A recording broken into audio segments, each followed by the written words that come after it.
The casserole dishes were still warm on the kitchen counter when my son asked me when he'd be getting the house. Not later that week, not after the funeral, not after his mother had even been buried, during the funeral reception itself. The living room smelled like lilies and coffee. Eleanor's framed photograph sat beside the fireplace, the same fireplace we built together 41 years earlier, when this lake house was still nothing but plywood floors and exposed beams. People were still crying. My sister-in-law was folding paper napkins at the dining table with trembling hands. My granddaughter Abby sat quietly near the window, wearing one of Eleanor's knitted sweaters, staring out toward the frozen lake. And my son leaned against my kitchen counter with a legal pad in his hand. "Well," Daniel said carefully, like he was discussing taxes instead of his dead mother, "I guess we should probably talk about what happens next with the property." I looked at him for a long moment. Melissa, his wife, stood beside him with her arms folded. She avoided my eyes, but not enough to hide the impatience on her face. "What exactly do you mean?" I asked. Daniel cleared his throat. "Dad, come on. The house, the land. We need to know what your plans are." Behind him, Eleanor's funeral flowers were still sitting beside the sink. I remember hearing the clock over the stove ticking louder than the conversations in the room. "You need to know today?" I asked. "It's just practical," Melissa said quickly. "We're trying to help organize things." Help organize things. That was the phrase they always used when they wanted control of something. Daniel sighed like I was being difficult. "I'm not trying to upset you," he said, "but eventually this place will need to be transferred anyway. The taxes alone. Your mother died 3 days ago." He rubbed his forehead. "Dad, I know that. I'm just saying we should be realistic." Realistic. That word landed harder than shouting would have. Because grief had barely settled into the walls of that house before my son started measuring it like inventory. Then Melissa glanced toward the workshop door near the back hallway. "You probably don't even need all that space anymore," she said softly. "It could be renovated into a guest suite." I stared at her. That workshop was where Eleanor used to sit beside me every winter evening while I restored furniture. It was where we drank coffee after Abby was born, where Eleanor painted birdhouses after chemo treatments left her too weak to travel. The workshop still smelled faintly like her lavender hand cream, and my daughter-in-law had just called it extra space. That was the moment something inside me went quiet. Not angry, not explosive, just quiet. I walked slowly to the hallway table beside Eleanor's sewing cabinet and opened the drawer. Inside was a sealed envelope in Eleanor's handwriting. Daniel frowned. "What's that?" I handed it to him calmly. "Your mother told me to give you this if you ever started talking about the house before she was even gone," I said. The room went still. Daniel looked confused for the first time all afternoon. "What is this?" "A letter," I said, "from your mother." Melissa shifted uncomfortably. Daniel turned the envelope over in his hands. I could see the color slowly leaving his face as he recognized Eleanor's handwriting. On the front, in careful blue ink, she had written only 4 words. "For Daniel, if necessary." He looked up at me. I said nothing, because Eleanor had seen this coming months before I did, and my son had no idea his mother had already made her decision. He thought silence meant surrender. He was wrong. My name is Harold Bennett. I'm 72 years old, retired, and until 8 months ago, I was married to the only woman who ever truly understood me. Eleanor Bennett had a way of seeing people clearly without embarrassing them for what she saw. That included our son. Especially our son.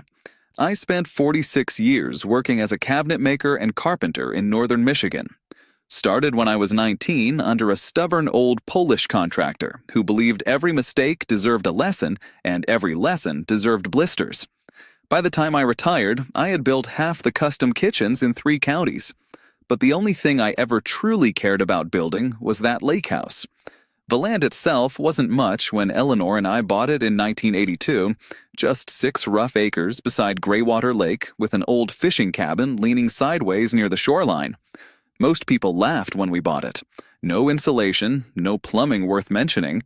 The roof leaked so badly raccoons practically paid rent. But Eleanor stood on that property in a denim jacket with mud on her boots and smiled like she could already see the future there. "We can make this beautiful," she said. And we did, piece by piece, year by year. I built the house mostly with my own hands. Every cabinet, every window frame, every bookshelf. The stone fireplace took me 2 summers. The workshop came later. That workshop mattered more than anyone besides Eleanor ever understood. It wasn't just a workroom. It was where life happened. When Daniel was 10, I taught him how to sand cedar boards in there. When Eleanor's mother died, she sat beside me in that workshop for hours without speaking while I repaired an old rocking chair just to keep my hands moving. When cancer came, the workshop became our refuge. Chemo changed Eleanor slowly at first, then all at once. The woman who used to garden for 6 straight hours needed help walking down the porch steps. But every evening she still came out to the workshop. Sometimes she painted while I worked. Sometimes she just sat there, listening to old jazz records while I sharpened tools. Toward the end, she spent more time watching me than talking. I think she was memorizing things. The sound of the planer, the smell of cedar shavings, the lake through the workshop windows. Me. That's the thing about long marriages people don't understand. Eventually, love becomes architecture. It lives in objects. Her sweater hanging behind the door, the chipped mug she refused to throw away, the scratch marks on the workbench from when Abby dropped a toolbox at age 12. The house wasn't valuable because of the land. It was valuable because our entire lives were built into it. Daniel used to understand that once, at least I thought he did. But somewhere along the way, he stopped seeing the house as home and started seeing it as equity. And by the time Eleanor got sick, I think he had already begun counting rooms before she was even gone. The worst part wasn't greed. Greed I could have understood. The worst part was how reasonable he made it sound. That's what entitlement looks like when it grows slowly inside a family. It doesn't kick doors down. It sits politely at your kitchen table and calls itself practicality. Daniel and Melissa moved closer after Eleanor's diagnosis. At first, I appreciated it. Daniel handled grocery runs. Melissa helped schedule appointments. Abby came by every Sunday with soup or books for Eleanor. And for a while, it genuinely felt like family pulling together. That's why I ignored the early signs. Daniel started talking more about future planning. At first, it sounded responsible. "Dad, you should probably simplify some accounts." "Dad, have you thought about probate?" "Dad, it'd be easier if the deed was organized early." Always practical, always calm, always just concerned enough to avoid sounding selfish. Melissa was smoother about it. She complimented the property. "This lakefront is worth a fortune now. You two were smart buying this place. People would kill for this much land." Then one afternoon, I walked into the workshop and found her taking measurements. "What are you doing?" I asked. She smiled casually. "Oh, Daniel and I were thinking this could eventually become a rental suite or Airbnb." Eventually, that word again. I laughed awkwardly and changed the subject. Because conflict exhausts old men faster than hard labor ever did, especially when the conflict wears your son's face. Eleanor noticed more than I did. One night after chemo, she sat quietly in the workshop while I repaired a cedar chest. Then she said, "Daniel talks about this house like he already owns it." I kept sanding. "He's just trying to help." "No," she said softly. "He's preparing." I remember stopping then. Not because of her words, because of her tone. Eleanor rarely judged people harshly, but when she trusted her instincts, she was almost always right. Things worsened gradually after that. Daniel started referring to parts of the property as though decisions had already been made. The upstairs guest room would make a great office. The dock needs replacing if we're keeping this place long term. We should probably modernize the kitchen eventually. Always we. One evening, Melissa suggested removing Eleanor's sewing room entirely. "You don't really use it anymore," she said, "and honestly, the room could open up the hallway." Eleanor smiled politely, but later that night she cried quietly in bed beside me. Not because of the room itself, because she realized people were already editing her out of the house while she was still alive. That kind of grief leaves marks. The worst moment before the funeral came 2 weeks before Eleanor died. I walked into the kitchen and found Daniel photographing paperwork from my desk. "What are you doing?" "Relax," he said. "I'm organizing financial records." Without asking. I should have stopped it then. Instead, I convinced myself he was grieving early. That stress makes people strange. That family deserves patience. But patience without boundaries becomes permission.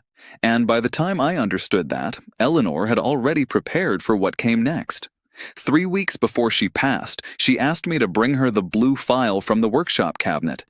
Inside were legal papers, trust documents, letters, notes in her handwriting. "I need you to promise me something," she said quietly.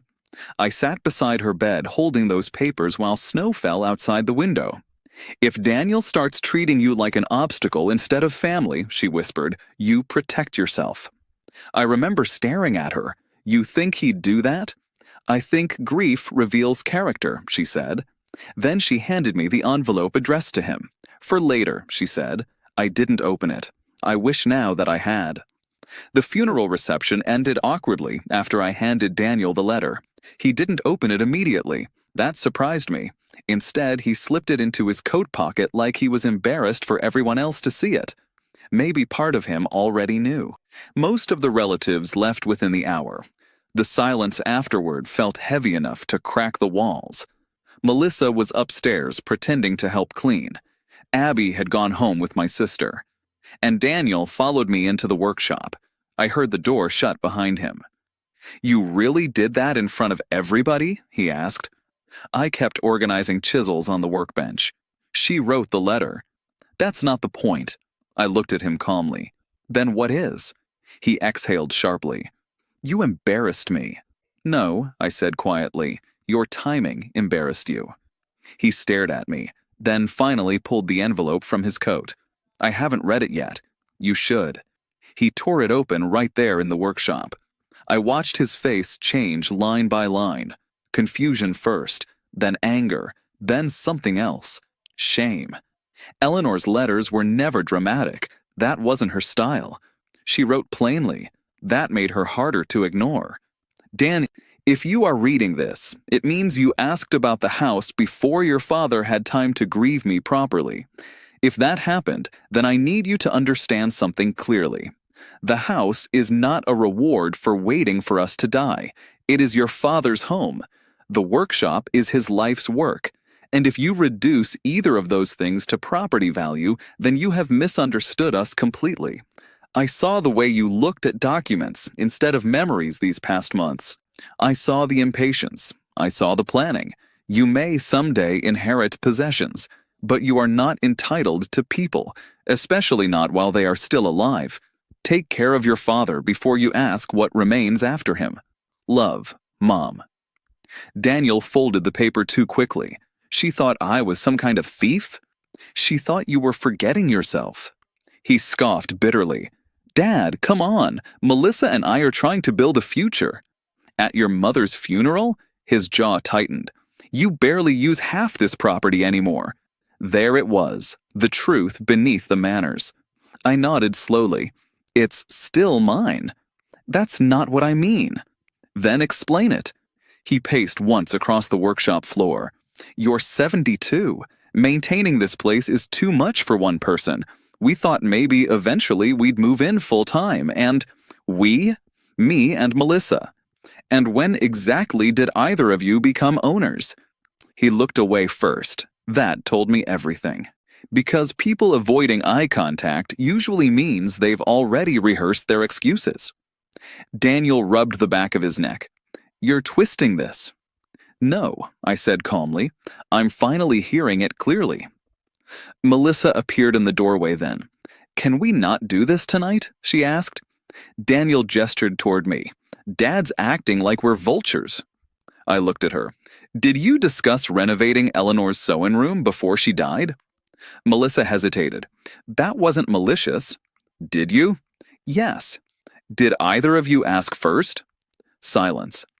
The workshop suddenly felt colder. I walked over to Eleanor's old stool beside the paint cabinet and rested my hand on it. You know what hurts? I asked quietly. Not the house talk, not even the inheritance questions. Daniel crossed his arms. It's realizing your mother noticed this before I did. Neither of them spoke, because they both knew exactly what I meant. That night, after they left, I sat alone in the workshop until nearly midnight. Then I opened the blue file Eleanor had prepared, and for the first time, I called her attorney. Eleanor's lawyer was a man named Victor Hale. We'd known him 20 years. He handled the original lake property purchase back in the 80s and later helped us write our wills. When I called the next morning, he already sounded unsurprised. Eleanor told me you might contact me eventually, he said gently. That sentence alone nearly broke me. I drove into town carrying the blue file beside me on the passenger seat. Victor's office smelled like old books and coffee. He motioned for me to sit down. Then he opened the folder and carefully reviewed the paperwork Eleanor had prepared months earlier. She was thorough, he said. That sounds like Eleanor. Victor nodded. Then he explained something I hadn't fully understood. 6 months before her death, Eleanor had established a family trust protecting the lake house, workshop, and surrounding land. Not from strangers, from pressure. The trust prevented any transfer, forced sale, refinancing, or ownership change without my direct authorization while I remained mentally competent. More importantly, it restricted future sale of the workshop property entirely. I frowned. Why would she do that?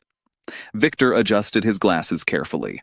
She was worried your son viewed the property primarily as an asset. Hearing another person say it out loud hurt worse somehow.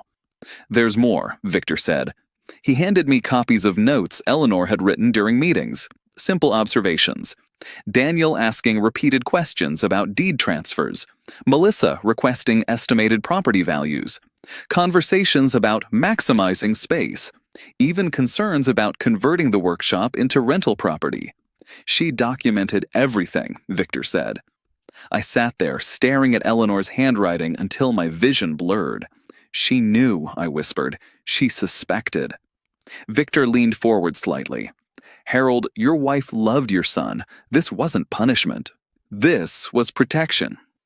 Protection. That word mattered, because for months I'd been trying to convince myself Daniel's behavior came from stress. But Eleanor had recognized something deeper, entitlement. Victor advised me to document everything moving forward. Texts, conversations, requests involving property.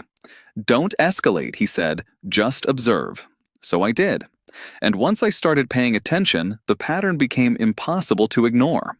Daniel texted constantly about finances. Melissa sent links to renovation contractors. One message included estimated Airbnb revenue for lakefront properties. Another asked whether I had considered downsizing after enough time passed. Enough time passed, as though grief had an expiration date convenient for real estate planning. Then came the message that changed everything. 14 days after the funeral, Daniel texted me, Mom always intended for the house to stay in the family. We assumed ownership transition would start after the funeral. Melissa and I already made financial decisions expecting that. I stared at that message for a long time. Ownership transition. Expected that. Not hoped, expected. I forwarded it directly to Victor. His response came 10 minutes later. Save everything. That was when I understood this wasn't emotional confusion anymore. It was strategy, and my son had finally put it in writing. Daniel escalated after that. Once he realized I wasn't discussing the property, he became impatient, then angry, then careless. He started showing up unannounced. One afternoon, I came home from town and found him inside the workshop with 2 contractors. I stopped cold. One man was measuring wall space. Another was taking photographs. What is this? Daniel looked irritated instead of embarrassed. I'm getting estimates. For what? A renovation. I stared at him. You brought strangers into my workshop? They're professionals, Dad. That wasn't the question. The contractors looked uncomfortable enough to leave immediately. Good for them. Daniel sighed dramatically once they were gone. You're making this harder than it needs to be.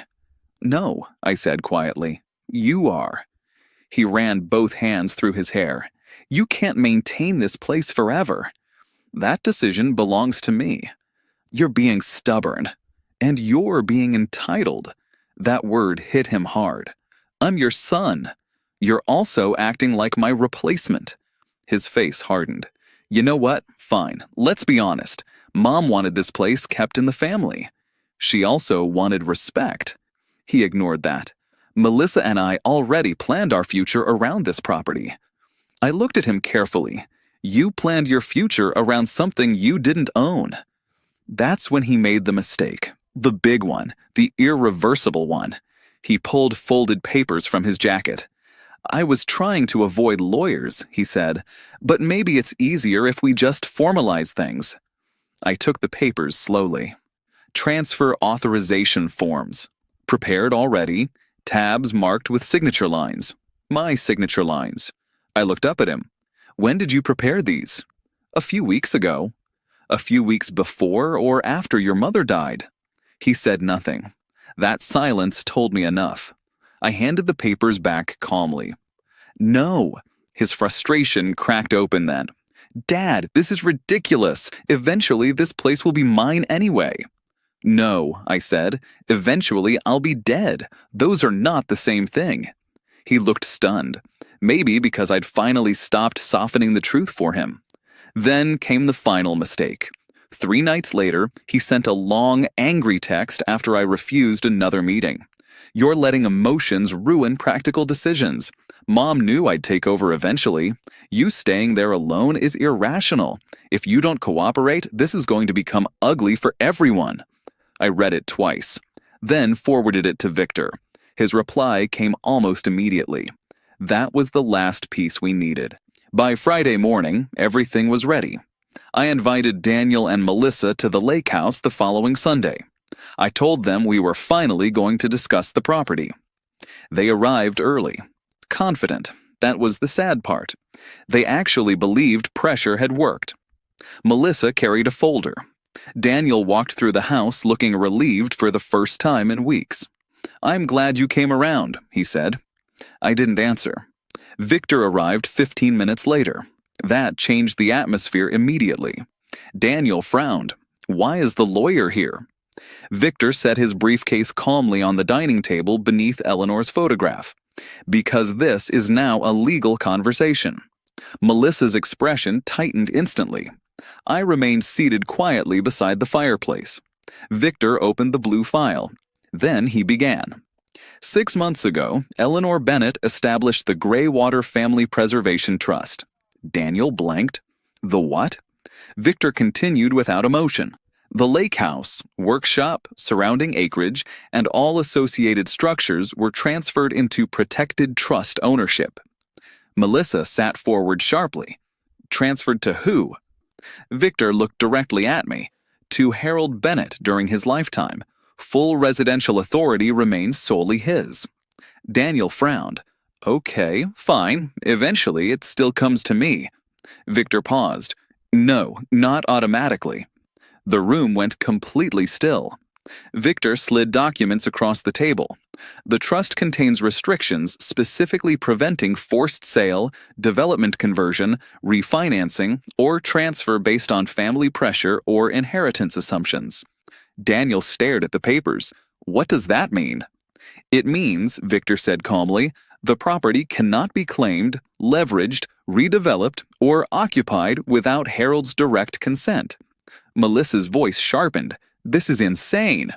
No, Victor replied, it is legally valid. Then came the part Eleanor had hidden from everyone except me and Victor. Upon my death, the workshop and a large portion of the property would not go to Daniel. Instead, Eleanor had arranged for the workshop to become a non-profit woodworking scholarship program for local veterans learning skilled trades. Daniel looked physically pale. You're joking. Victor slid forward Eleanor's signed statement. She was very clear. I watched my son's hands shake as he read. The workshop that he'd treated like future rental income had already been promised to something bigger than him, something meaningful, something his mother believed deserved protection. "This makes no sense," he snapped. "I'm her son." Victor nodded once, and yet she still made this decision. Melissa stood abruptly. "She manipulated you," she accused me. I looked at her calmly. "No," I said, "she prepared for you." Daniel's face twisted between anger and humiliation. "You actually think I was trying to steal from you?" I held his gaze for several seconds. Then I answered honestly. "I think you stopped seeing me as a person and started seeing me as paperwork." That hurt him. Good, because it was true. He started pacing. "This whole thing is punishment." "No," I said quietly. "It's boundaries." He laughed bitterly. "Over a house? It's not about the house." "Then what is it about?"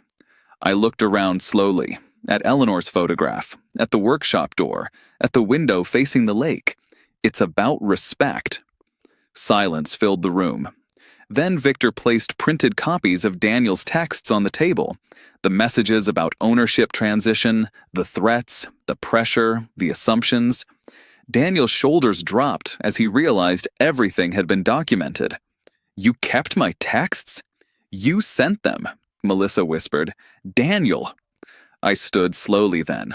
My knees hurt more these days, but my voice stayed steady. "Family is why I gave you patience," I said. "The law is why you have to stop." Daniel looked devastated suddenly. Not furious, not explosive, just exposed. Like someone finally forced him to hear himself clearly. "I never meant." "I know," I interrupted gently. "That's the problem. Because entitlement rarely feels cruel from the inside. It feels justified, necessary, practical. That's what makes it dangerous." Victor handed them formal notice restricting unauthorized access to the workshop and property structures moving forward. No more contractors, no more paperwork, no more planning. Daniel read the notice silently, then finally asked the question he should have asked months earlier. "What did Mom really think of me?" I swallowed hard, then answered truthfully. "She loved you enough to protect me from what you were becoming." Neither of them spoke after that. They left quietly, and for the first time since Eleanor died, the house felt still again. Winter passed slowly after Daniel and Melissa stopped visiting. The silence hurt at first, then it healed. Funny how peace and loneliness can sound alike until you learn the difference. Abby still came by every Sunday. Sometimes she sat in the workshop painting while I worked, just like Eleanor used to. One afternoon, she picked up her grandmother's old coffee mug from the shelf beside the workbench. "You kept everything exactly the same," she said softly. I smiled. "Not exactly." She looked around. The workshop did feel different now, lighter somehow. Not because Eleanor was gone, because the tension was. I had spent so much time trying to preserve family harmony that I nearly surrendered the very things that made our family worth having. The house, the memories, my dignity. Daniel called occasionally after that first month. The conversation stayed polite but careful, like both of us were learning where the boundaries should have been years earlier. Eventually he apologized. Not perfectly, not dramatically, but honestly enough for me to believe he meant it. "I got ahead of myself," he admitted one evening over the phone. "Yes," I said. "I think, after Mom got sick, I started treating everything like logistics." I looked around the workshop while he spoke. At Eleanor's stool, her paintbrushes, the old jazz records near the cabinet. "She noticed," I told him quietly. Long silence followed. "I know," he whispered. "We're not fully repaired. Maybe we never will be. Some damage changes shape instead of disappearing. But Abby still visits him, and sometimes that's enough." Last week, I opened Eleanor's final letter again. Not the one for Daniel, the one she left for me. Inside, she'd written something simple. "Do not spend the rest of your life apologizing for protecting your peace." I sat there in the workshop for a long time after reading that, listening to the lake water hit the dock outside, smelling cedar dust in the air, understanding finally what she meant. Boundaries are not cruelty. Love does not require surrender. and silence is not weakness. That workshop still stands exactly where we built it 40 years ago. The windows still face the lake. Her stool still sits beside the paint cabinet. And every evening before bed, I turn on the workshop light for an hour or two and work quietly with my hands. Not because I need the furniture, not because I need the projects, but because some homes are built twice, once with lumber and nails, and again with the people who fill them. The house was mine again, but more importantly, so was my peace.